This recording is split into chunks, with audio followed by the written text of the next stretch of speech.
Buenas tardes. Nos toca ahora ver cuáles son los requisitos para poder impugnar el contrato por error. Nuestro Código Civil como tal no contiene una disposición expresa que establezca cuáles son los requisitos del error.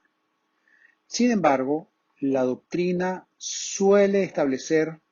cuatro condiciones necesarias para que se pueda impugnar,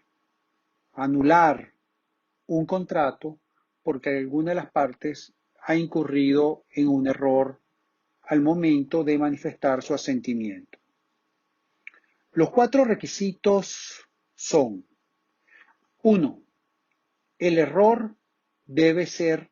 esencial. Eso se deduce del artículo 1148 del Código Civil. 2. El error debe ser excusable. 3. El error debe ser reconocible. Y 4. El error no debe ser corregido o no ha debido ser corregido por la contraparte. Vayamos con el primero de los requisitos. El error debe ser esencial. Esto lo encontramos en el artículo 1148 del Código Civil venezolano. El error, de hecho, produce la anulabilidad del contrato cuando recae sobre una cualidad de la cosa, fíjense, o sobre una circunstancia que las partes han considerado como esenciales o que deben ser consideradas como tales en atención a la buena fe y a las condiciones bajo las cuales ha sido concluido el contrato. Aquí es importante que vean cómo el elemento de buena fe es determinante para poder concluir que estamos en presencia de un error, lo cual también es un elemento que vamos a tocar cuando veamos que el error debe ser reconocible. Concluye el artículo 1148 que es también causa de anulabilidad el error sobre la identidad o las cualidades de la persona con quien se ha contratado, cuando esa identidad o esas cualidades han sido la única causa, ha sido la causa única o principal del contrato. Vean ustedes cómo la esencialidad es importante. ¿Por qué? Porque si se trata de un error sobre cualidades no importantes, no relevantes, secundarias para las partes, pues no podrían generar la terminación del contrato. La terminación, disculpen, no, la anulación del contrato por error. Nos enseña Messineo que la esencialidad concierne a la materia sobre la cual recae el error. Ahora, la esencialidad es una noción de naturaleza objetiva, es decir, el material del objeto del contrato, o es de naturaleza subjetiva, es decir, la percepción que las partes tienen sobre las cualidades del contrato. La doctrina y jurisprudencia francesa han considerado la esencialidad atada a los motivos del contrato. La fórmula aceptada es que todo motivo determinante del consentimiento ha de ser considerado como una cualidad substancial. Un error en la apreciación de tal motivo determinante cumpliría, pues, con el requisito de esencialidad. Vean ustedes cómo el elemento de esencialidad está atado de manera indefectible con el motivo que llevó a las partes a una de las partes a contratar. Porque si ese motivo fue alterado o hay algún obstáculo que lleva a cometer un error a la persona, entonces estamos en presencia del requisito de esencialidad. Cuando nos referimos a motivos determinantes del contenido, la teoría está apuntando a la causa del contrato, entendiendo a esta como esos móviles concretos que han regido el preciso acto del cual se trata, aquellos que correspondan al objetivo perseguido por las partes. Por ejemplo, estaría viciado de nulidad por error si yo alquilo un local comercial en un inmueble o alquilo un local con fines comerciales en un inmueble que está en una zona residencial donde se prohíbe el comercio. O que yo compre un terreno con el fin de desarrollar eh, un complejo habitacional, pero la ordenanza del municipio solo me permite construir ahí casas unifamiliares. Si yo contrato, el motivo que me llevó a mí a contratar fue poder construir apartamentos y no lo puedo hacer por alguna causa, evidentemente habré cometido un error esencial o habré cometido un error sobre un elemento esencial porque de yo haber sabido que no se podía establecer un comercio en ese inmueble, evidentemente no lo hubiese contratado. Vemos que en nuestro código, o según nuestro código, el error puede ser de hecho, es decir, aquel que recae sobre circunstancia de hechos, es decir, que el obstáculo al que ya nos hemos referido recaería sobre el tipo de contrato, un error en negocio, o sobre la identidad del objeto al que se refiere, un error in corpore, pero hay casos donde la esencialidad del error resulta evidente. Dentro del error de hecho se discute si éste se refiere a la sustancia, es decir, en el caso de bienes corporales, cuál es su constitución física, o a cualidades de ese bien. La cualidad se refiere a alguno de los variados modos en que debe ser usado una sustancia. Un error puede tener por objeto una sustancia, es decir, yo pienso que estoy comprando una botella de un buen vino y resulta ser que lo que hay es vinagre. O sobre la cualidad,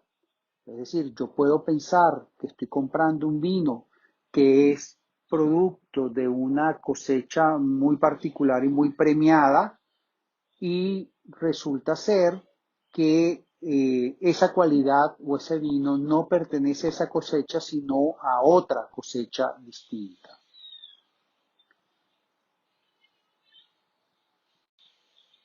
En un primer momento se confundían, por la jurisprudencia francesa, los conceptos de cualidad y sustancia, señalándose en un primer momento que para poder incurrir en error teníamos que acudir a un criterio objetivo, según el cual hay error en la sustancia cuando el error recae sobre la composición material de la cosa y por extensión del concepto de materia cuando el error recaía sobre cualidades que según el concepto práctico común de cualquiera de los contratantes harían asignar a la cosa la categoría o esa categoría en lugar de otra. Es decir, se ocurría a un criterio eminentemente objetivo. Este criterio fue evolucionando porque evidentemente es probable que el bien tenga objetivamente la cualidad o la composición material, pero no se ajusta a los motivos que llevaron a una de las partes a contratar. Es por ello que se fue evolucionando hasta aceptar el error como un criterio subjetivo, es decir, que debía atenderse al concepto meramente subjetivo o psicológico que tienen las partes sobre la sustancia que es objeto del contrato. En esta evolución encontramos el criterio de Laurent, quien señala que el error sobre la sustancia es un error sobre cualidades del objeto, pero no todo error sobre estas cualidades es un error sustancial. Para ello, debe recaer sobre una cualidad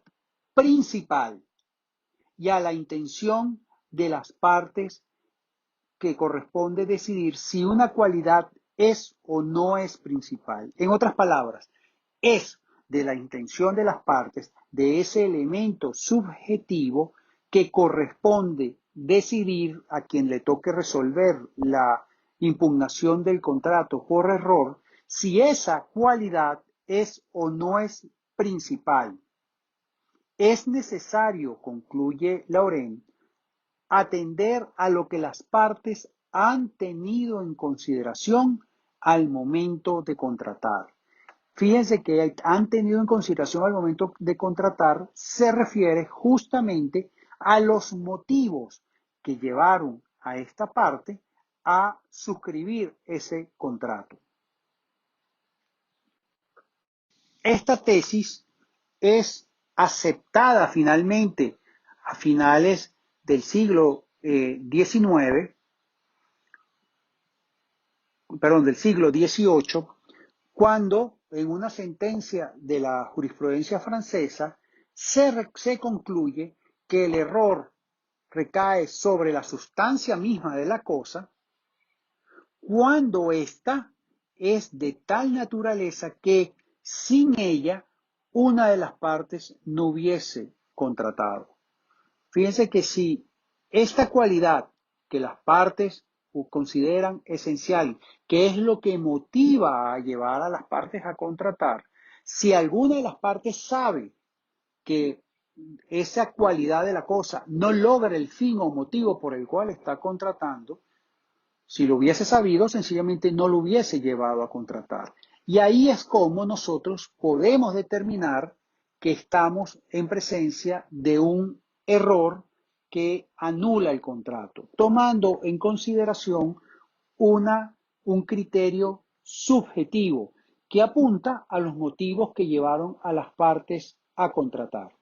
La jurisprudencia francesa ha considerado que estamos en presencia de un error en la sustancia cuando el comprador se ha engañado sobre la antigüedad de la cosa vendida, sobre, por ejemplo, su procedencia exótica, evidentemente sobre la personalidad del autor, sobre el carácter artístico o sobre el carácter inédito de determinado objeto. En todos estos casos, la jurisprudencia francesa ha sido consistente en anular el contrato por haber incurrido una de las partes en un error que vició su consentimiento. Es anulable el contrato cuando las partes incurren en un error sobre circunstancias de hecho o de derecho que influyen sobre la utilidad y el valor de las cosas y por lo mismo es presumible que las partes hayan considerado tales cualidades como algo esencial y como el motivo determinante del asentimiento. y que si esto es bajo el efecto de un error, origina expectativas que resultan frustradas y que por lo tanto ese acuerdo debe ser anulado por estar incurso en un vicio del consentimiento en la manifestación de voluntad de alguna de las partes. Esta tesis de la subjetividad del error es sostenida por el artículo 1148 de nuestro Código Civil cuando señala que el error produce la anulabilidad del contrato cuando recae sobre una cualidad de la cosa, fíjense, en la sustancia de la cosa, o sobre una circunstancia que las partes han considerado como esenciales. Ahí, cuando señala que una circunstancia que las partes han considerado como esenciales, es que estamos en presencia del elemento subjetivo en el error que origina la anulabilidad de ese contrato. No se originará la la anulabilidad del contrato por error cuando éste recae sobre simples motivos que hayan tenido las partes declarantes o aún sobre alguna cualidad de la cosa que no sean tales que deban considerarse como esenciales, porque el carácter de esencialidad no le ha sido comunicado ni por la común consideración de las partes, ni por la consideración de las causas que originaron el perfeccionamiento del contrato, ni siquiera por las reglas de la buena fe. Este es un error incidental y que no afecta en lo absoluto la estabilidad del contrato. Entonces, si el error es sobre elementos o motivos que las partes no han declarado como esenciales, porque aquí es importante también cómo se desarrolla la formación de ese contrato y cuáles son las declaraciones de la parte. Si yo estoy interesado en comprar un carro, pero no manifiesto mi preferencia sobre un color y resulta ser que me traen un carro y firmo el acuerdo de compra del carro y el color del carro para mí no es esencial y me traen un carro morado, yo después no podré decir, mire, es que yo no quería un carro morado porque para mí la cualidad, el color es esencial. Bueno, un momento. ¿Dónde está eso manifestado? Si usted no manifestó ningún carácter esencial sobre el color del vehículo, pues usted deberá aceptar el vehículo que se le está vendiendo y no podrá alegar un error en la cosa o en los caracteres esenciales de la cosa porque usted no determinó que el color era esencial al mismo. Es importante que en materia de esencialidad no solo aplica lo que las partes han declarado, también es importante verificar lo que las reglas de la buena fe, recuérdense que se los dije hace unos minutos, que la buena fe es vital, es importante, porque cuando estamos en una relación contractual, cada una de las partes debe cumplir su obligación y debe cuidar que siempre actúen en buena fe en ese vínculo para proteger lo que la otra parte hubiese deseado en ese vínculo contractual. De igual manera, en el caso del error en una persona o en la persona co-contratante, es esencial que eh, sea la identidad o cualidades de esa persona lo que haya llevado a la otra parte a contratar para que de esta manera se pueda anular el contrato por error en la persona.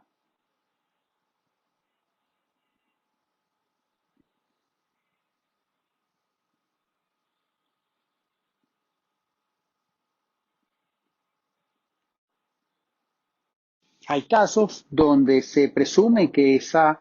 identidad o las cualidades de esas personas son esenciales al contrato, como por ejemplo en el contrato de seguro, donde las condiciones del asegurado son importantes para la aseguradora, porque si es alguien enfermo, quizás no le interese tomar ese riesgo. O en el caso del contrato de sociedad, donde tú te asocias con unas personas en atención a que esas personas, tú reconoces en ellas unas cualidades de honestidad o de perspicacia a la hora de hacer negocios que te interesaría relacionarte con ellas. En los contratos de profesiones liberales, donde tú contratas a un abogado porque es una persona que es reconocida como un buen defensor y un conocedor de las leyes. Es decir, que existen tipos contractuales donde la cualidad de la persona es esencial. Tú contratas a un pintor para que te pinte un cuadro. Es decir, estamos en el campo de los contratos intuito personas que ya hemos estudiado anteriormente. Ahora, yo quizás no les había comentado que normalmente o que se consideran contratos intuito persona aquellos contratos gratuitos, porque cuando una persona realiza una liberalidad, hace una donación, regala algo, lo está haciendo en función a la persona a la cual le está dando la donación o le está regalando o le está donando la cosa. Entonces, ahí también, en ese tipo de contratos gratuitos, la condición o la cualidad de la persona es esencial a la hora de contratar. Además del error de hecho, nuestro código reconoce como causa de nulidad, de anulabilidad del contrato, el error de derecho en el artículo 1147 del código. Hay un error de derecho cuando este motivo que perturba, que modifica la voluntad, consiste en una opinión inexacta sobre el alcance, la existencia o la permanencia en vigor de una norma o una situación jurídica determinada.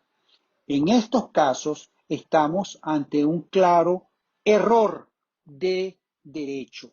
Y el error de derecho, cuando también es un elemento esencial al contrato, es con relación a un elemento esencial al contrato, pues origina que éste pueda ser anulado por error. En materia de error de derecho, se presenta la discusión si aceptar el error de derecho no sería, en cierta manera, vulnerar el principio contenido en el Código Civil, según el cual el desconocimiento de la ley no excusa su cumplimiento. Y la respuesta es que no, porque aquí no se trata que de una de las partes se quiera extraer del cumplimiento de la ley. Aquí de lo que se trata es que esta persona manifestó su voluntad en desconocimiento que existía una ley que le impedía hacer o realizar el motivo u objetivo que se pretendía con ese contrato. Entonces, no busca el error de derecho sustraerse de la aplicación de la norma, sino valerse de un remedio que la propia ley ofrece para garantizar que la voluntad de este contratante se manifestó de manera correcta y de manera legítima. El segundo requisito para poder impugnar por error un contrato y lograr su anulabilidad es que el error sea excusable, conforme al artículo 1146 del Código Civil venezolano, que señala que aquel cuyo consentimiento ha sido dado con consecuencia de un error excusable, fíjense, el propio código obliga que el error sea excusable. Y ahí entramos entonces en un tema de cuáles errores son excusables y cuáles no. Lo primero que tenemos que tomar en cuenta es el origen de esta disposición, que no es otra que el proyecto franco-italiano en el cual se inspiró eh, eh, nuestro código, concretamente el artículo 15. La exigencia de excusabilidad del error que parece vincular nuestro código con la doctrina de la responsabilidad. Es decir, usted tiene que ser responsable de sus propios actos. Si usted se equivocó, usted debe correr con las consecuencias de esa equivocación. Por lo que los vicios del consentimiento solo justificarían la anulación del contrato cuando quien ha incurrido en alguno de ellos se hubiese comportado, y aquí viene la parte importante, sin dolo ni culpa, es decir, obrando con absoluta buena fe. Si hubo algún ápice de culpa en la persona al momento de manifestar su voluntad y equivocarse, pues él tendrá que asumir las consecuencias. Ahora, si él no incurrió en ninguna culpa, y aquí el término culpa, estamos hablando de culpa leve,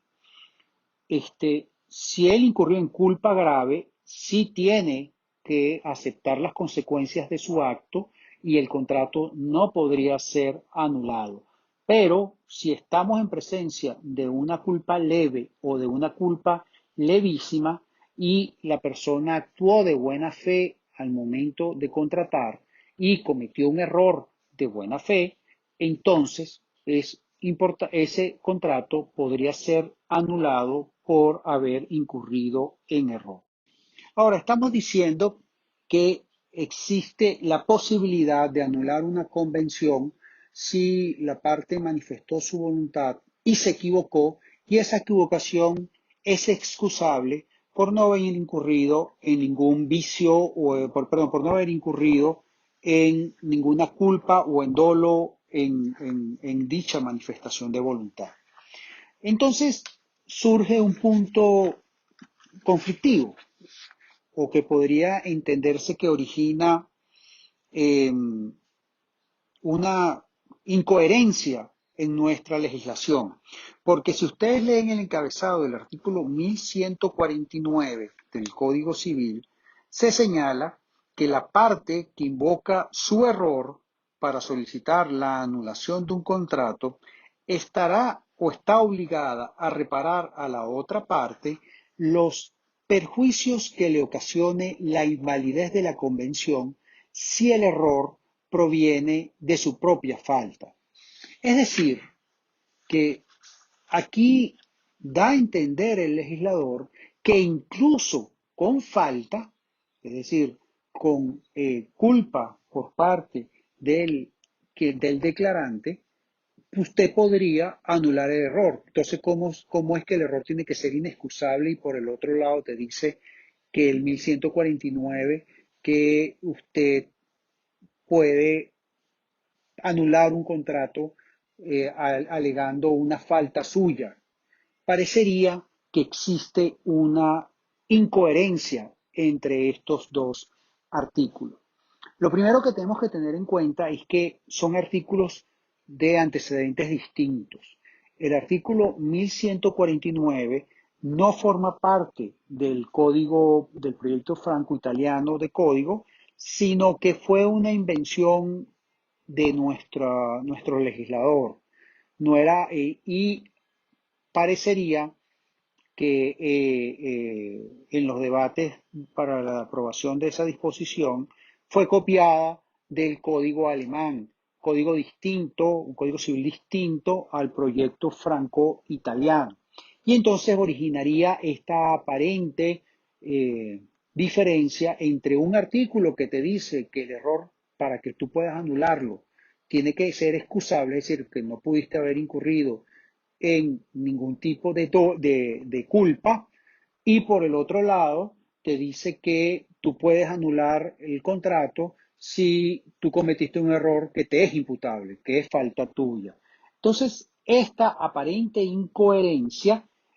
origina una discusión doctrinaria sobre cómo interpretar la excusabilidad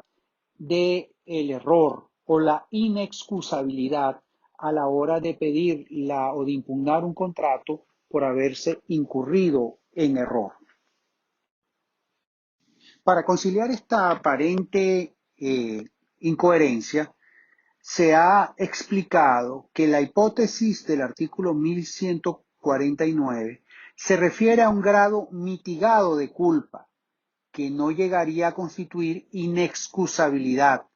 mientras que el artículo 1146 solo excluiría la acción cuando el error se deba a mala fe del declarante que incurrió en ese error. Entonces, igual, la interpretación que ha dado nuestra doctrina es que el 1149 exige igual que la culpa, perdón, que el error sea inexcusable para que aún pueda declarar la anulabilidad del contrato por existir un vicio del consentimiento.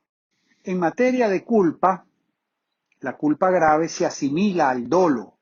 Por lo tanto, cuando el 1146 habla del error excusable, se está refiriendo a aquellos casos, es decir, no sería posible o no sería admisible la acción de nulidad en caso que el declarante haya incurrido en un error grosero o un error de mala fe. En esos casos no se podría demandar la nulidad la anulación del contrato por vicio del consentimiento. Ahora, ¿por qué nuestro legislador contempla que para que tú puedas anular un contrato por error, el mismo debe ser excusable? Bueno, porque existe un deber para cada una de las partes contratantes y es el deber de informarse sobre las circunstancias del contrato. Cada parte, antes de obligarse con el contrato, debe estudiar, debe analizar, debe informarse sobre las consecuencias, sobre la forma, sobre el objeto del contrato, para así, cuando se obligue, no señalar que ha incurrido en error. Cada parte, pues, debe cuidar de informarse sobre las cualidades reales o las cualidades buscadas por él en el objeto del contrato. Y de la misma manera, debe hurgar, debe analizar cuáles son las cualidades que busca el co-contratante o su contraparte con respecto al objeto del contrato, para evitar verse sometido luego a una eventual acción de nulidad por error,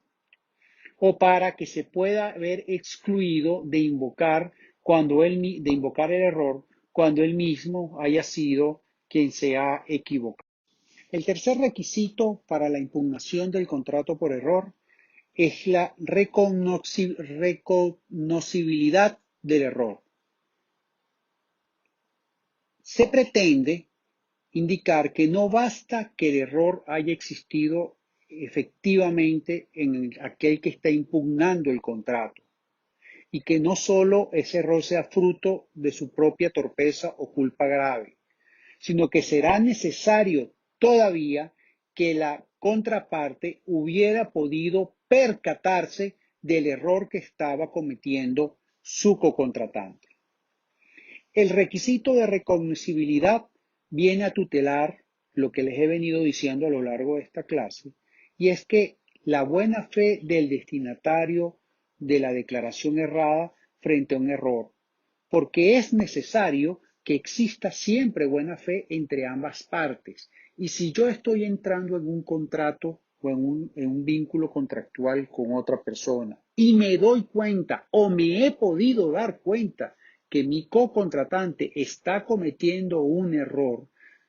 lo leal, lo correcto, lo de buena fe es que yo le anticipe o yo le haga hacer ver su error, para que de esta manera él pueda verificar su fuero interno o su voluntad interior con lo que está declarando y así corrija el error antes de entrar en el vínculo contractual. Entonces, lo que busca el legislador es que las partes, actuando de buena fe,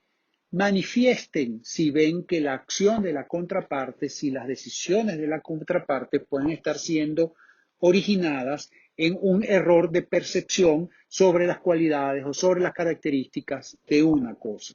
Eso es lo que busca la norma, porque si mi contraparte se ha podido dar cuenta de que yo estoy cometiendo un error, bien sea porque estoy ofreciéndole un bien a un precio vil o muy bajo al precio de mercado, y él se da cuenta de esta situación y me alerta de esta situación y queda documentado dicha alerta. Yo, a pesar de esa alerta, sigo adelante. Después no podré decir que cometí un error porque mi contraparte me lo alertó. Mi contraparte reconoció que estaba cometiendo yo un error, y al reconocer que yo estaba cometiendo un error,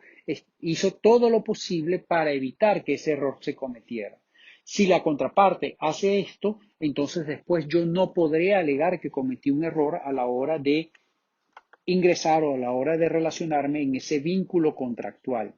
Por eso es que es importante que todas las partes, a la hora de estar en los procesos de negociación, más allá de las estrategias propias de la negociación, no se hagan valer de fraudes o de declaraciones inciertas o de declaraciones incompletas, para que así quien se relacione con usted lo haga con plena conciencia de lo que se está obligando y la extensión de las obligaciones y compromisos que está asumiendo en ese contrato. Y así evitar que el día de mañana ese acuerdo contractual pueda ser anulado por el error de alguna de las partes. Entonces, para que prospere o para que sea procedente una impugnación de un contrato por error, además de la esencialidad del error, además de la excusabilidad del error, es necesario que mi contraparte haya podido darse cuenta de ese error, y a pesar de haberse podido dar cuenta de ese error, actuando de mala fe, no me dijo nada y yo incurrí en el error. Por eso es que nuestro código, en el artículo 1149, señala que, el error debe ser reconocible. Ahora, fíjense,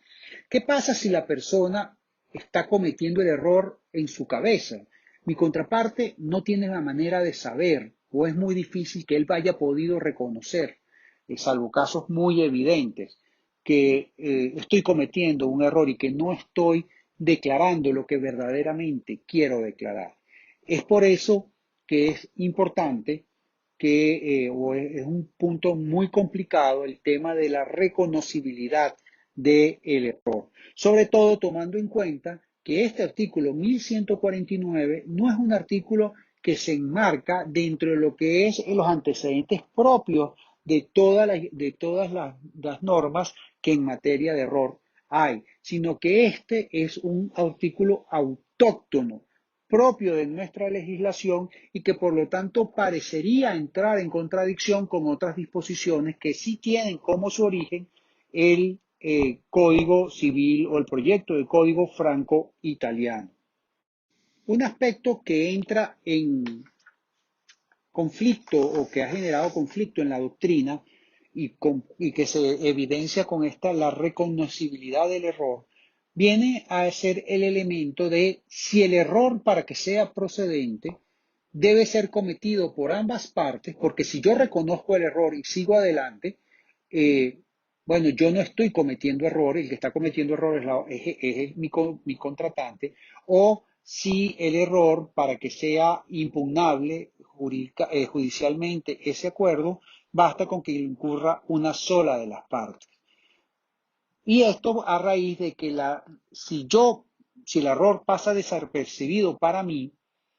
es muy probable que las dos partes hayamos cometido un error, porque mi contraparte está pensando que se está obligando en unas condiciones y yo me estoy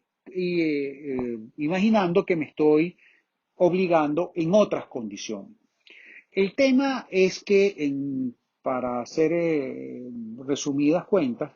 basta para el error con que lo cometa una sola de las partes. No es como en nuestros antecedentes sobre todo en el Código Civil italiano, donde se reconocía el error cuando era cometido por ambas partes. En nuestra legislación basta con que una sola de las partes haya incurrido en un error sustancial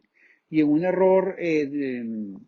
excusable para que e irreconocible para mi contraparte para que sea procedente. No se necesita que el error sea común para que podamos anular el contrato.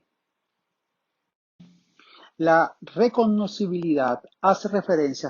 tan solo a la necesidad de interpretar el contrato de acuerdo con los postulados de la buena fe objetiva,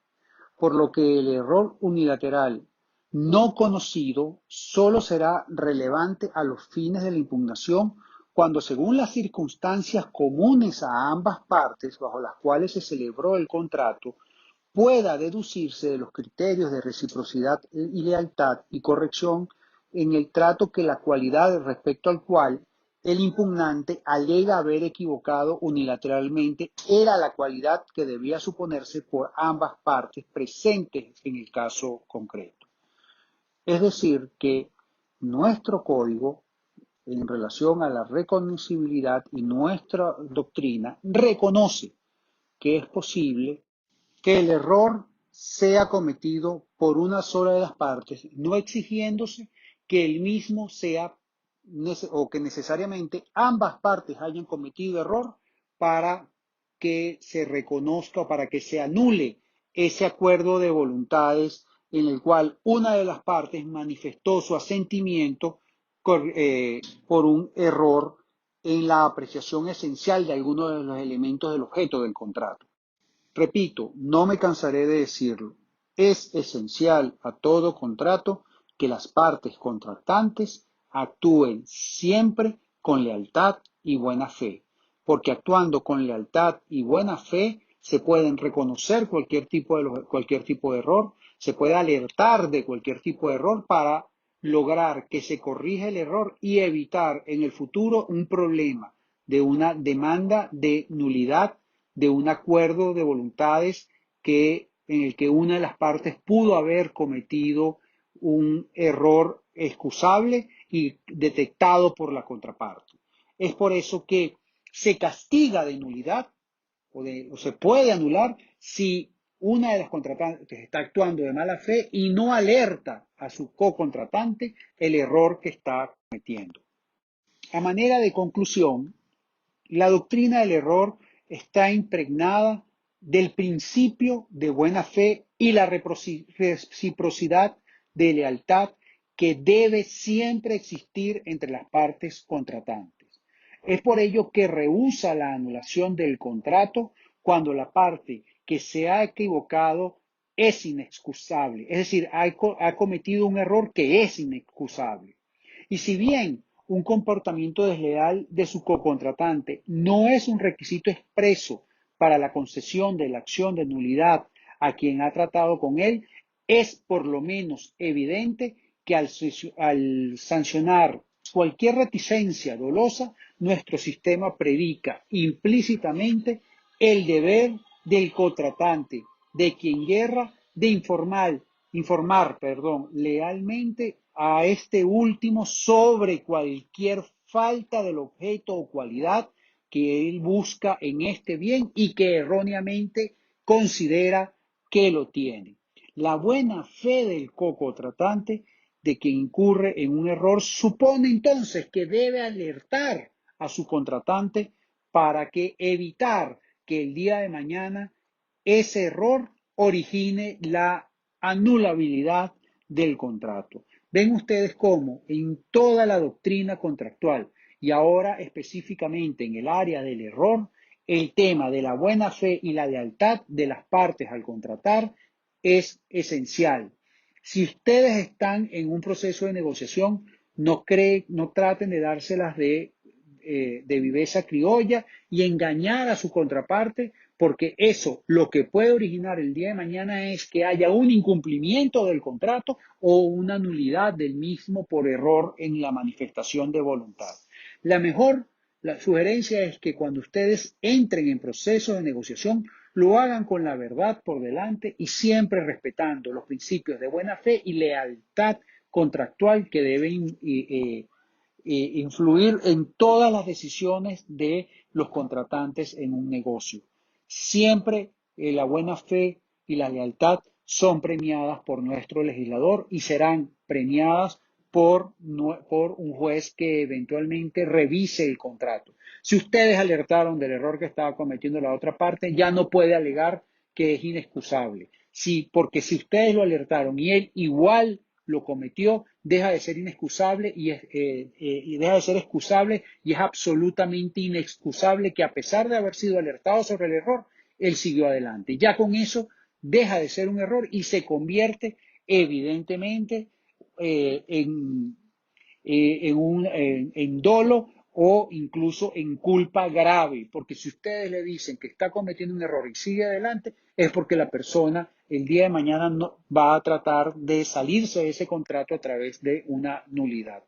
Ya hablamos del cuarto requisito antes y es que la parte no haya corregido el error. Cuando veíamos el tema del apartamento 23 o 32, pues miren, si la parte se percata que hubo un error de tu contraparte y corrige el error y rectifica y cumple las obligaciones tal cual las partes inicialmente tenían pensado ejecutar, entonces ese contrato no podrá ser anulado por error de las partes contratantes.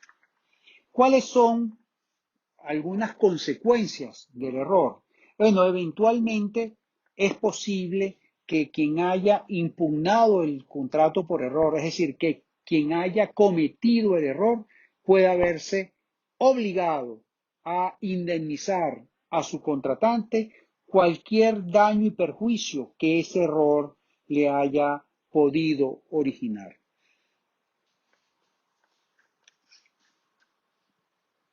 Evidentemente, en materia probatoria, aquel que alega el error tendrá que demostrar la ocurrencia del mismo, pero además los elementos de procedencia, es decir,